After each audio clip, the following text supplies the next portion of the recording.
Some of your favorite actors have used Backstage to kickstart their career. Denzel Washington, Al Pacino, Viola Davis, Chris Evans, that's Captain America. All you have to do to be just like Captain America is go to backstage.com/subscribe and enter the code ENVELOPE at checkout for a 30-day free trial. That's 30 days of access to thousands of casting notices uploaded daily. Subscribe to Backstage today, and again, use code ENVELOPE at checkout, ENVELOPE, for free.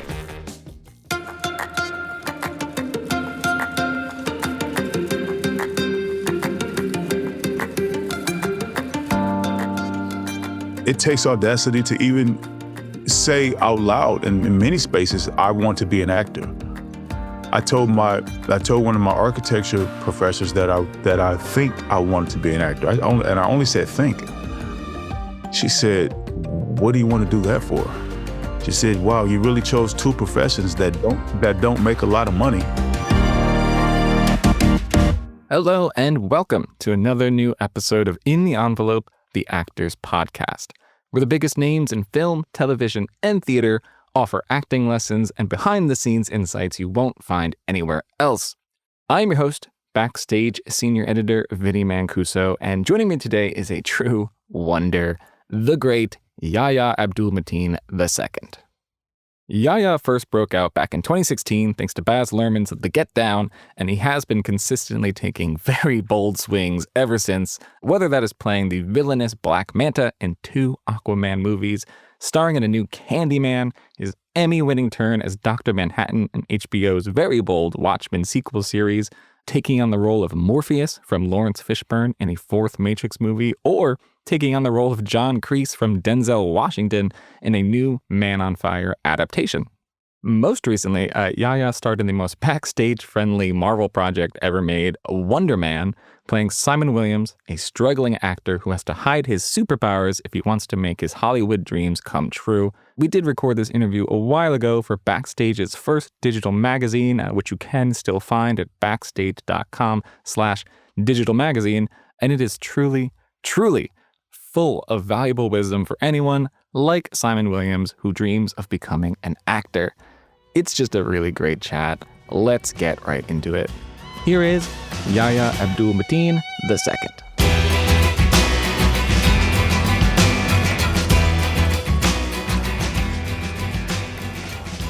Happy Thursday. You too. It's where are you right now? Where in the world are you? I'm in Los Angeles. Very nice. Yeah, how about you? I'm in Jersey City.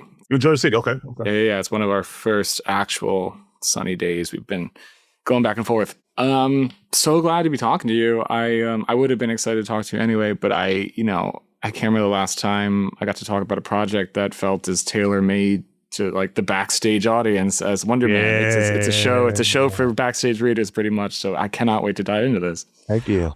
You were on the cover of Backstage almost 10 years ago. I believe it was a 2016 cover, right around when the Get Down came out. I'm curious, when you think about all that time in between, and I know this might be a existential place to start, but how are you the most different as an actor in all those 10 years? And double part of that question, how are you most the same as an actor?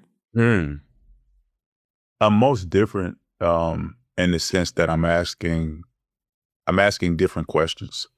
As I grow and as I mature, I'm curious about different things now. And so I'm looking for those things in my work. 10 years ago, I was I was more curious about the world. And so every character was sort of a learning experience, and I was learning a different perspective.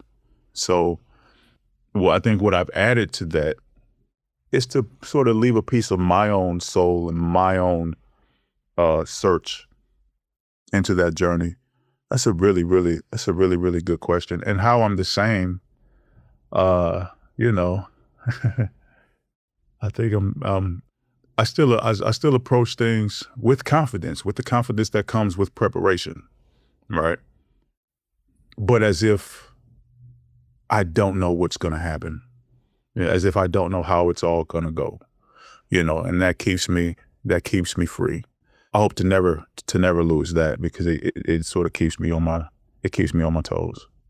I do want to try and cover some of that length and go back a little bit. You're a Yale graduate, and just sort of looking at your Yale resume, you were in stuff like He Left Quietly, a couple of Shakespeare's like Twelfth Night, Romeo and Juliet. You were in Platano, stuff like that. Yeah, I'm curious Platano, if there's a early production like that was particularly formative for you when you think back. I'll start with the very first show that I ever did, and then I'll move forward a bit. But the very first show that I ever did was Twelfth Night. No, it was Measure for Measure. It was Measure for Measure. I played Justice, and I had 2 lines. It was 11, sir, and Lord Angelo is severe.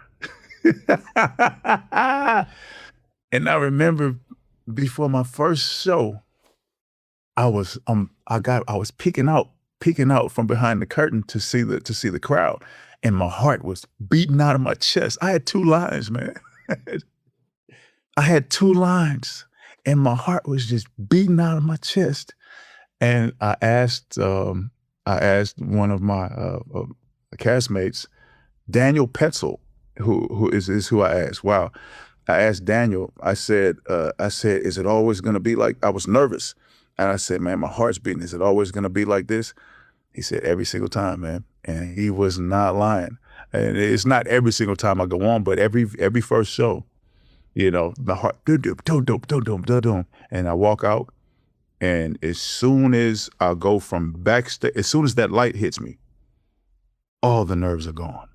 It's just such a transition from backstage to on stage, and all the nerves are gone. So I won't even tell the other story. I'll use that one because that really speaks to how it's a calming, this thing that I've chosen to do. I find it to be very calming. And, recently I'm asking questions now. I think, where I am these days, I'm asking more questions. And I was like, why am I an actor? Like, why? Because I could have done other things. Why is it that I'm an actor? Oh, you like the attention? That's not it. That's not really it. You want to explore how humans are. That's not really it. And I was like, oh, I think it goes back to that calming thing, right? It was like, well, life is scary, man. Real life is scary, and it's hard, but when I'm acting, I know what's going to happen. I know that, I know how the story goes. So there are no surprises in the narrative, so to speak. I've got the script.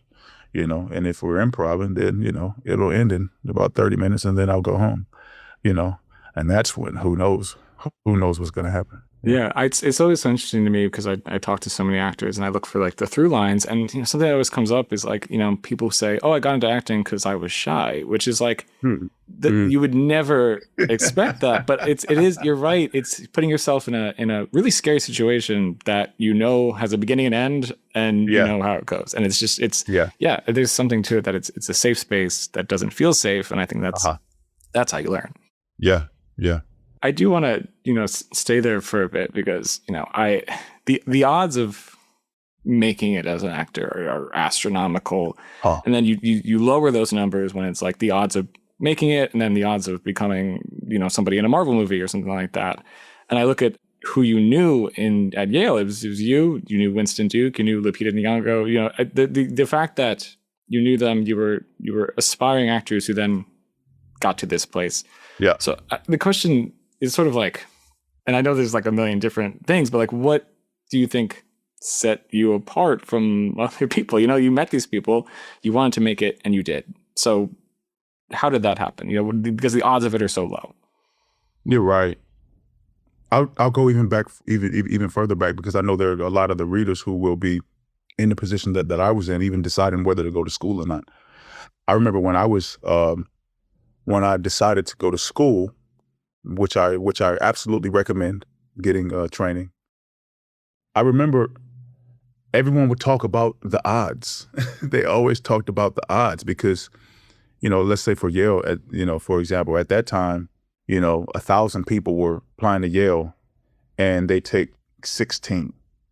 It's like, I remember people looking at those odds and saying, well, like, I'll never get in.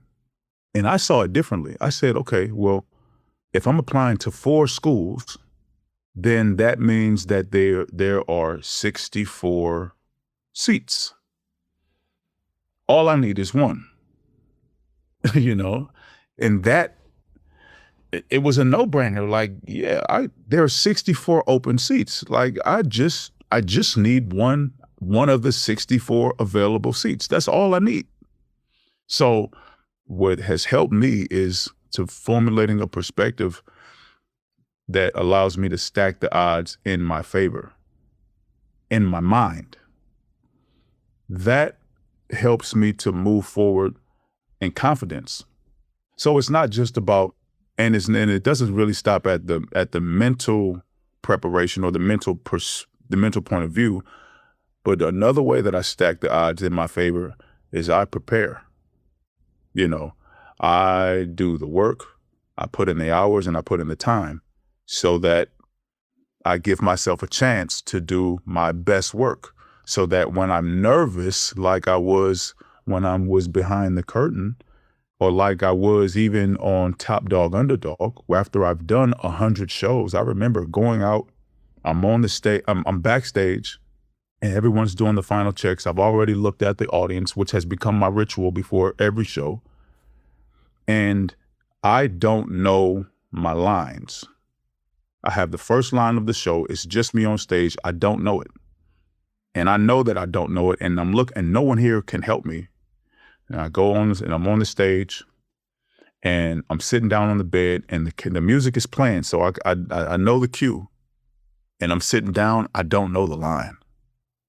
And I tell myself, it'll come. And the curtain is coming up now. And I can see like some of the audiences, I can see sort of like their feet and their legs. I do not know the line, but what I do know is that I'm supposed to stand over that box and touch those cards. So I go and I do what I'm supposed to do. The curtain comes up, people are clapping. I do not know my line, but what I do know is to lift my right hand. I lift my right hand and out of my mouth comes, who see the red card? Who see the red card? I see the red card. The red card is the winner. And then I'm off to the races, because I've prepared.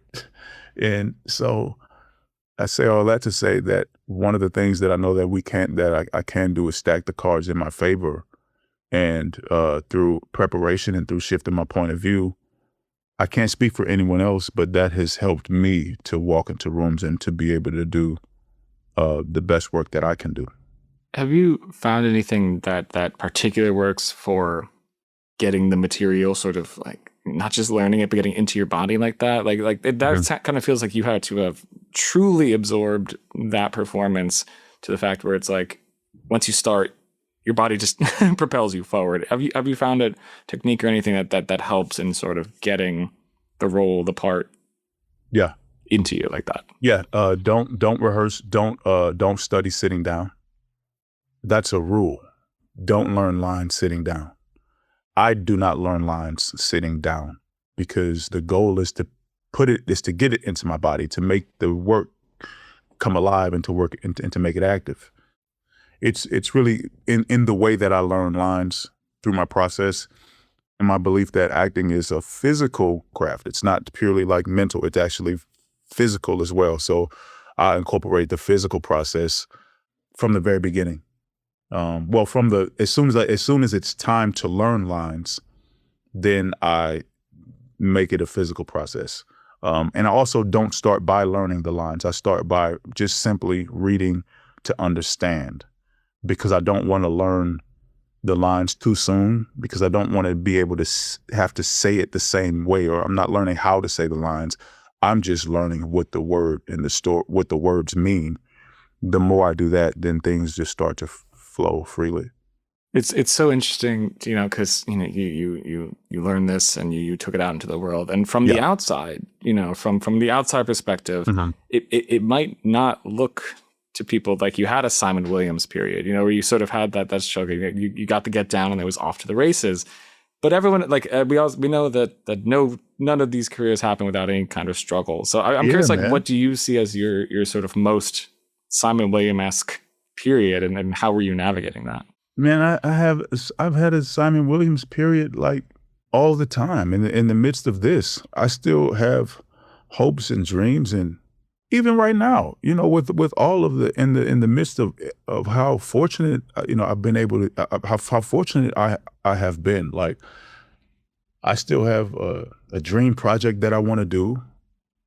Admittedly, I still check my email like every once in a while, hoping that I've got that type of alert that looks the way that it does when it's a job, coming in, and not just a message from my publicist. You know what I mean? Yeah, that's very relatable. You know, I've never thought about that, but the emails do look differently when they're important. And yeah, the emails, they look different. So it's a very human thing to have to be in pursuit of something. I mean, Simon is no slouch. Simon has credits on different shows. He's gotten kicked off of some shows, but he's been on some shows. He's had some day player stuff, which is not a small deal. He's done background work, which more people can say they have, but which a lot of people can say that they have, but several can say that they have not done background work. So, and all of those roles and positions are extremely essential. So Simon is along in his journey, and I was just talking about how Tom Hanks in an interview, he even said that sometimes after a job, he believes that he's never going to work again. I think it's a human thing to worry about the future, So I'm not immune to it at all. it's just like the first day nerves kind of thing. Like you hope it goes away. It doesn't go away. It's not. Yeah, There's but no magic. Oh, it's gone now. that's so true. But what I would tell Simon is, in order to help to manage that, just learn to be appreciative for what you have.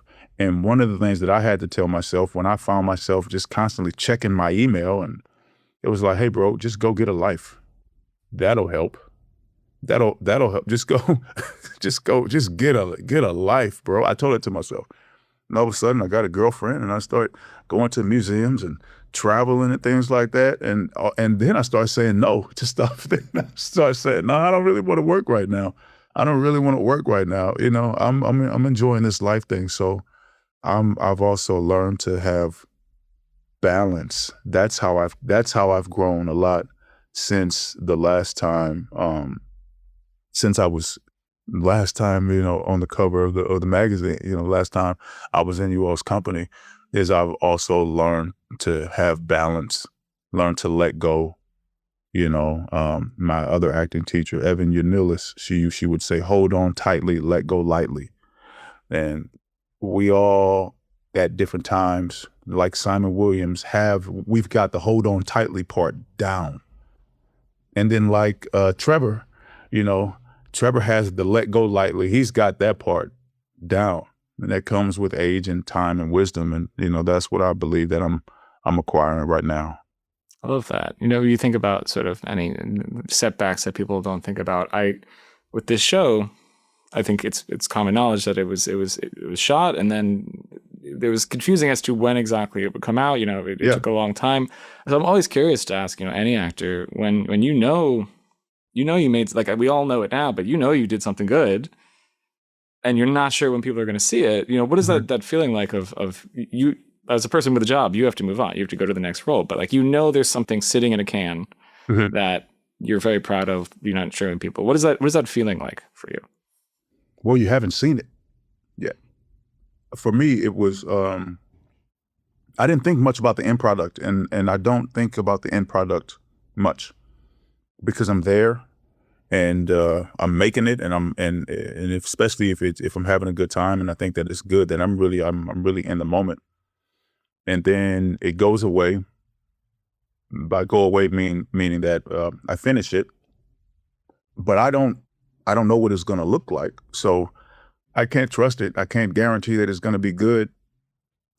So then one can become susceptible to saying, what if it's not, or you just never know what it's going to be. So you may as well. So I've got to start thinking about security once again. I had that experience, but I've also learned to just relax, man. To just relax. I'm not saying that I am Simon Williams, because I'm not. I'm absolutely not. But Simon Williams is very human, and the great thing about portraying him is that a lot of actors, we part of the job and part of the celebrity thing is to show how much we're in control, but the truth is we're all human. So we're all really figuring out how to stay balanced and, how to make it through this thing at the same time. And in that way, I'm not exempt to the sort of pressures or the anxieties of thinking about what happens next. But with time, I've learned to just relax and to get a life, It's interesting. It actually reminds me of something I wanted to ask about. I mean, I before these kind of interviews, I go back and I read a ton of old interviews. I watch a ton of things like that, and I look for through lines. And from what I can tell, a big through line for you is that you are in general just like a very chill person. You pride yourself on being a very just calm and chill. And I said that in my first interview. I said I'm chilling. I said I'm always chilling. Exactly. 10 years ago. I'm always chilling. I'm curious, to play someone like Simon Williams, is there something you did to sort of accurately portray that level of like moment to moment stress? Well, if you remember in that interview, if you recall, if you go back and see, I was worried about some things, and I think the writer wrote that they were surprised, or you wouldn't be able to tell because my demeanor was so calm, and I was confessing some anxieties. I think it's important to be able to. I think that was me being honest about what I'm feeling, but also confident at the same time, confident enough to be honest about my anxieties. Simon, what I got, the gift that Simon gave me was the gift of showing it all. Simon couldn't hide what was going on inside, man. He wasn't grounded in that way. He didn't have something to ground himself when he didn't have an anchor to ground himself when the waters were rough. And so my job as an actor was to show it. It was to show all the things that we are all susceptible to on the inside that we don't show because it's not always in our best interest to show. And we don't always have someone to show it to or someone to share that with in a safe place, someone who can make space for that. And the beautiful thing about the relationship between Simon and Trevor is that there was a friendship that allowed the space for Simon to show what was going on the inside. And so that's what my journey was. And I think that's why a lot of people related to Simon, because secretly, a lot of us are having, like I said earlier, man, life is scary, man. We're all trying to figure it out. And we develop tools and methods to keep us anchored, but it doesn't mean that we're not, feeling the waves, so to speak. And so my job for Simon was to just show the things that we're all feeling, but maybe we're not talking about as much. I mean, you talk about, the anxieties of the working actor. And I do want to ask about something that is a huge presence in the show, which is something that's, in the grand scheme of things, relatively new to the industry, and that is self-tapes. It is something that, is a huge thing at Backstage. It's something that we'd like to discuss, what it has done to the industry, whether it's good or it's bad. I'm curious at this point in your career, what your relationship is like to self-tape auditions and how it is, how it has affected your life as an actor. Yeah, I haven't made self-tapes in a while.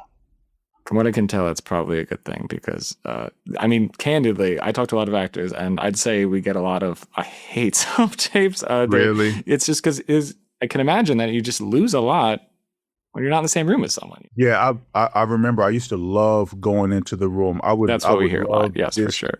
I would love just trying my best to get into a room, even making myself tape with the thought of like, this is just designed to get you into the room. And I haven't made a tape in a while, but it was a lot of fun. It was fun to make that tape as Simon.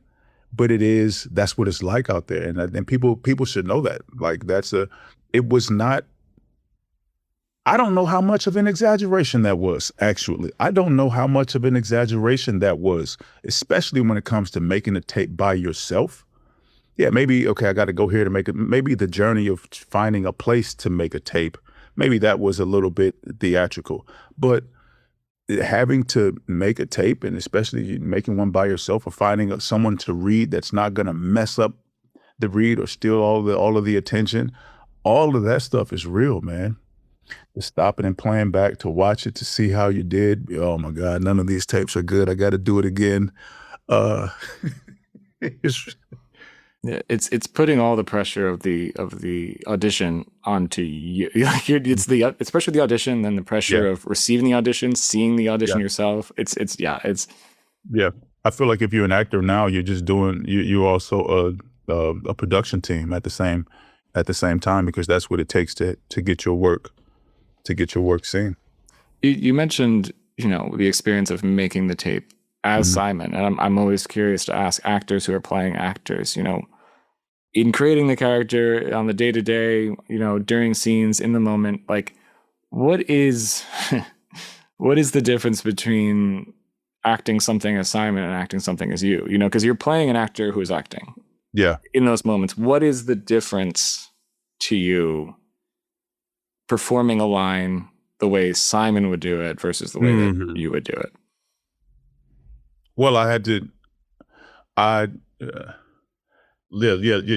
this out. I am an actor, and I'm portraying an actor who is portraying a character. So you're portraying a character who's portraying a character. There you go. Yeah. I helped myself because I helped myself by not portraying an actor.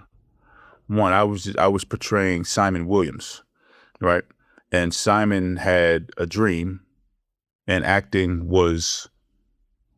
is what he was passionate about. So I played a guy who's passionate about acting.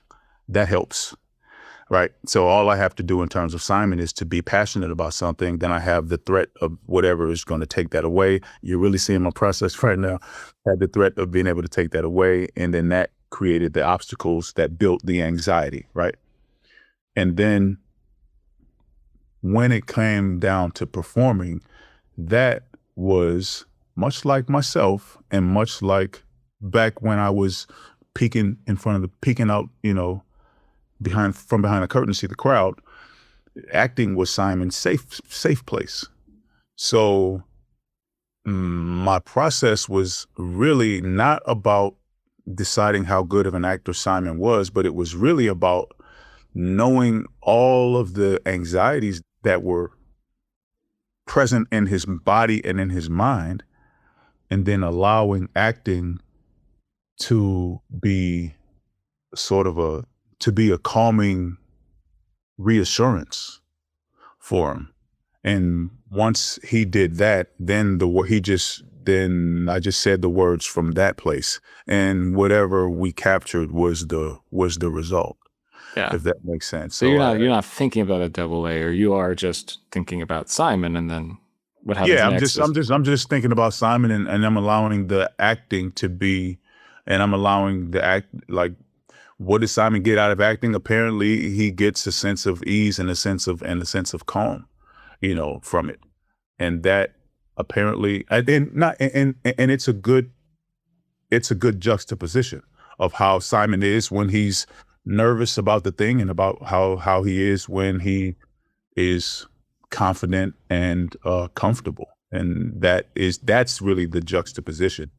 And so I think I went about it in a bit of a roundabout way, because if my goal was to make Simon a good actor, then I would have to be saying, yeah, I'm doing good acting, and that's strange to me. that would give me anxiety to go out and have to be good. Exactly. It's just such an interesting sort of dual layer there, and it even sort of reminds me of there's the I think the very not relatable but like the very notable moment in episode 1 where he's on American Horror Story. Yeah, he's giving his notes, which comes from a place of wanting to be prepared, and so I want to ask, as an actor who's trained from Yale and stuff like that, you have all the different techniques and stuff down. What do you think the line is where that level of like obsessive prep goes from like helpful to harmful? What is the level where knowing all that stuff and talking to the director and that stuff, like when is it harmful for your performance and when is it too much? Two things. One, usually that is I found on set, because I've encountered that on set, and usually that's a sign that the actor is not ready to begin. So the actor is looking for things to do to distract them, to prolong, the time between now and when the director says action. So it's really just distracting oneself. My acting teacher, I named her earlier, Evan, it's the same one who said, hold on tightly, let go lightly. She also told us to deliver the pizza. Sometimes your job is going to be to knock on the door, wait for them to open it, hand them the pizza, take the cash, and get out. It's not your job to describe it, to tell them about the ingredients, to tell them about the process and the temperature and what types of cheese. No. Deliver the pizza and get out. And that is a job well done when that's your job. If you are at the top of the call sheet, and if you're an executive producer, then you might have the leeway to go in and talk about, no, this is important. This beat and this moment is important. But at the end of the day, you still got to get out there and go and do the job and say the word. So, you have to know where you are along this journey and to understand that this is a business and that time is precious and everybody wants to get home, while also learning how and when to advocate for the story and with the best of intentions as possible. So this is not just a business of performing. It's also a business of etiquette and a business of teamwork. But yeah, you gotta. But the best thing to do is to figure out all that stuff before you get to set, because once you get to set, it's always too late. So, yeah. I love that. I love that deliver the pizza thing. Like that's just like it makes complete sense because like she was telling us that just before we graduated, as we're third year students, we're prepared to go out there and to play leads and strong supporting, but she knew that sometimes, based on where we are in our career, in our trajectory, that we're going to walk across that stage, Yale-trained actors with master degrees, and we can do it all. And yet sometimes our job when we get out there is going to be to deliver the pizza. And it's important to know when it's time to do that, because it keeps you with it. It also makes you reliable and, keeps you with a job. I've seen you say in some interview that the first Aquaman movie was a pretty big eye opener in terms of like, when you needed to do the sort of the hard back sort of stuff like that, and when you just need to sort of like give in to the material. Was that the experience? Yeah, get out your way. Just to get out of your way and have fun. You always have to do the work, because there's an opportunity. Because it's my job to have everything rooted in something, and that's what the work is. But also it's important to know what movie you're in, it's also important to know what movie you're in, know who you're working with, so that you can play the game and so that you can decide whether or not you want to play the game before you sign up, so that you understand what the experience is going to be, and that allows you to go and to be a team player. And it allows you to play the game to the best of your abilities. Aquaman should not be a hard shoot. It's Aquaman. It should be so much fun. and I think early on, I was at risk of getting in my own way until I just looked around and said, "Hey, bro, just relax, relax, relax. Go and have fun. Look how much fun Patrick is having. Look how much fun Jason is having.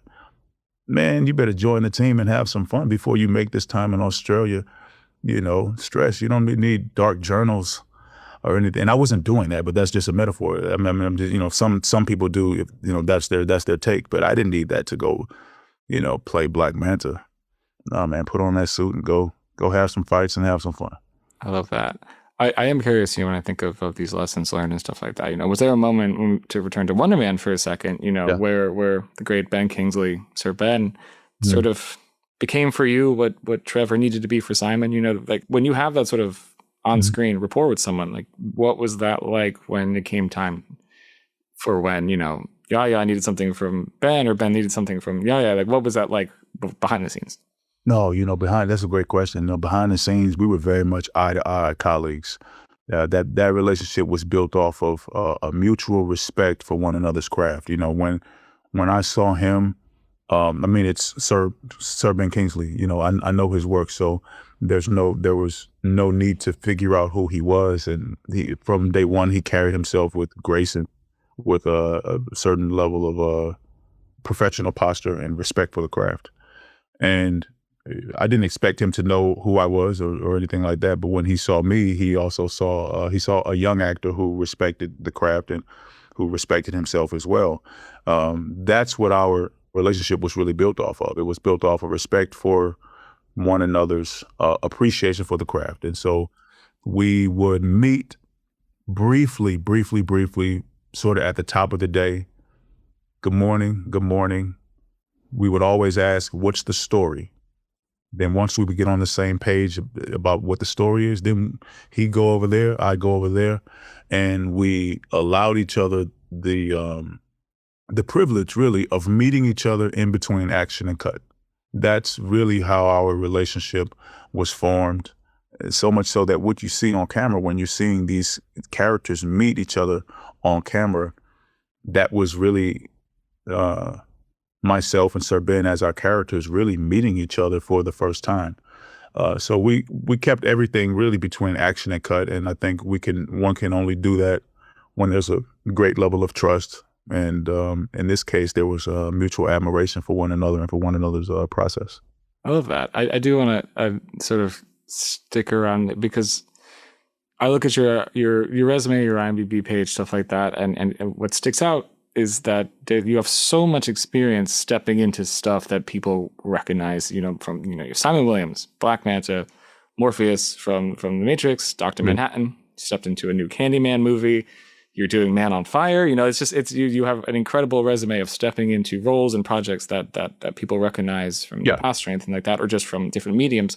I'm curious about where that fits into like your mindset as an actor. You're like, is that something you're aware of? Is that just the projects that come along? Like, where does that sort of fit into your goals and your mindset and who you want to be as an actor? Yeah, well, I think outwardly it says I got some what's the word I want to use? I got a little bit of audacity, don't I? You know what I mean? I got some. I love that. Yeah, that's good. Yeah, so that hasn't gone anywhere, man. But you know what I used to say a lot when I was first coming out of school is like, I used to express that I'm not afraid to fail. I'm not afraid to fail at all. And I bring up failure because there is the because with each of those yeses, there was the opportunity to be afraid of what if it doesn't work. And like I said, I like to think about, well, what if it does? And what does it take?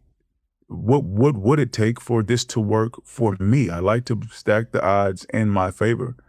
And I found that the way for me to do that is to go on an exploration that helps me to express what I'm interested in about these characters. Like, let's say, talk about Man on Fire, for example. This was an opportunity to explore my interpretation of this character named Creasy, to get into his shoes and to explore what it's like to be him, through my eyes. So it's really about favoring my appetite, trusting that, and then sharing it. And if I do that, then I can live with that. I can live with the results. So it's really fed me in that way. That's helped me to be bold and helped me to be, to be an individual, even in the face of, doing, stepping into characters that we've seen before.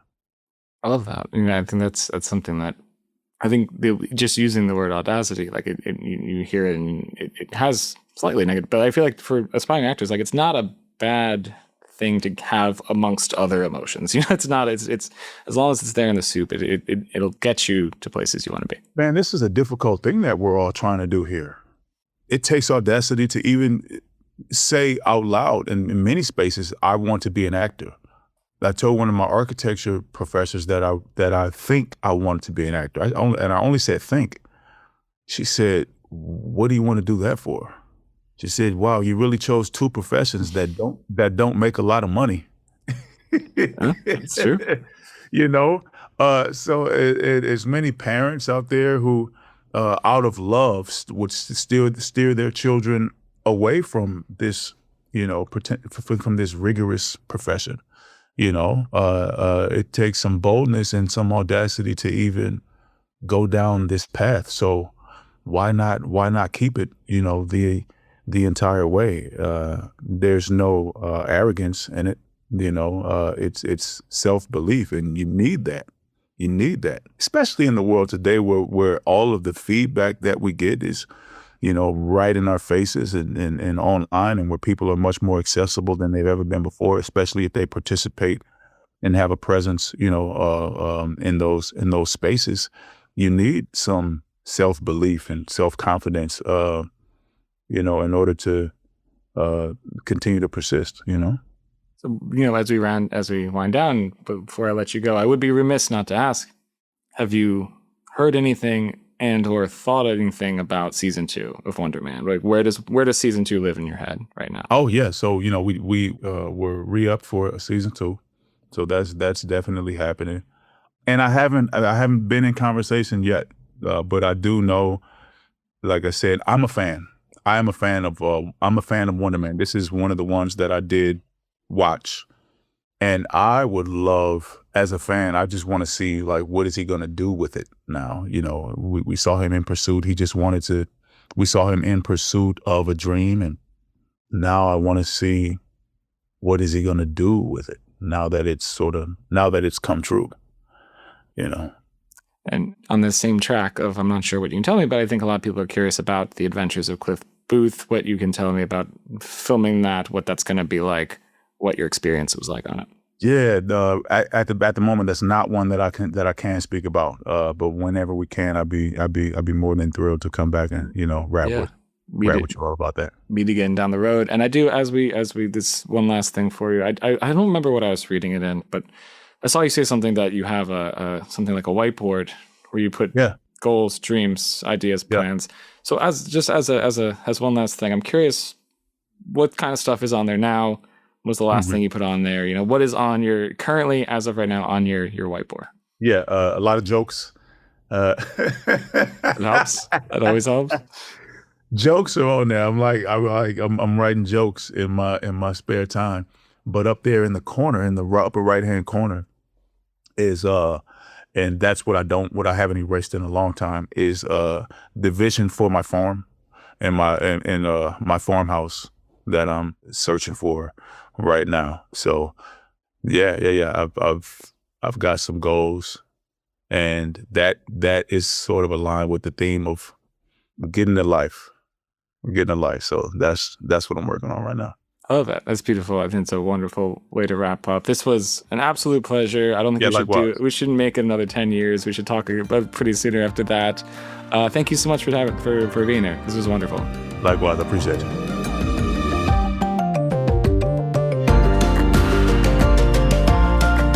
Thanks, as always, to our brilliant producer, Jamie Muffett, and to the whole team at Backstage, Samantha Sherlock, Mark Stinson, Caitlin Watkins, and of course, Kasey Howe. Visit Backstage.com, and don't forget, you can subscribe to Backstage with code ENVELOPE at checkout for a free trial.